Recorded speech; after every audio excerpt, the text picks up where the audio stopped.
Hundreds of people will gather in the tiny town of Sutherland Springs, Texas, on Sunday to worship with surviving members of a local church where a shooting rampage left more than 24 people dead.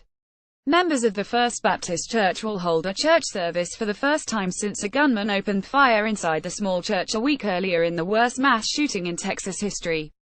Initial plans called for gathering at a community center could house a few dozen people. But when organizers realized about 500 people were planning to attend, the service was moved outside to a baseball park. Church representatives also plan to eventually open a public memorial inside the church, where 26 empty chairs have been placed. Authorities have put the official death toll at 26 victims because one of the 25 people killed was pregnant. Church officials have said the building will likely be demolished. On Saturday, about 100 people gathered outside the town's community center to commemorate Veterans Day and to honor the shooting victims, nearly half of whom had ties to the Air Force.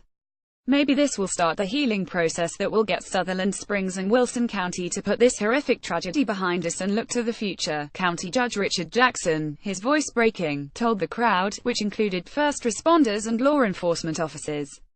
Jackson, the county's top administrator, thanked the first responders and others who rushed to First Baptist Church in the aftermath of last Sunday's shooting, which also wounded about 20 people. What they saw there will affect them the rest of their lives, Jackson said. The gunman, Devin Patrick Kelly, died of what appeared to be a self-inflicted gunshot wound after being shot and chased by two men who heard gunfire from the church. Investigators have said the attack appeared to stem from a domestic dispute involving Kelly and his mother-in-law, who sometimes attended services at the church but wasn't there the day of the shooting. Kelly had a history of domestic violence. He was given a bad conduct discharge from the Air Force after pleading guilty to assaulting his first wife and stepson.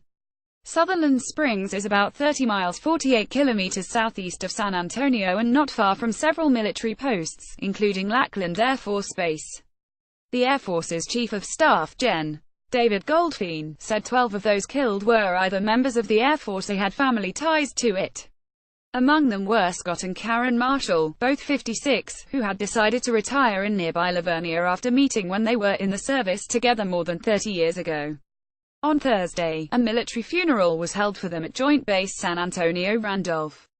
On Saturday, two silver hearses carried the bodies another couple, Therese and Richard Rodriguez, to a small cemetery on the edge of Sutherland Springs following a funeral.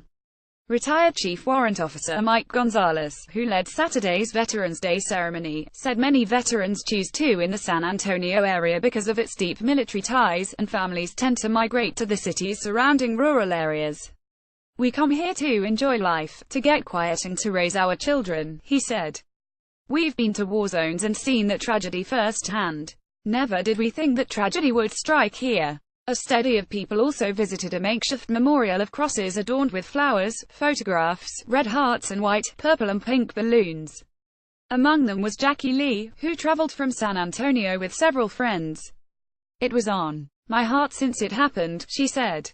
I needed to come to show the community some support, to show these people some support. Sign up for the AP's weekly newsletter showcasing our best reporting from the Midwest and Texas. http://apne.ws2u1rmfv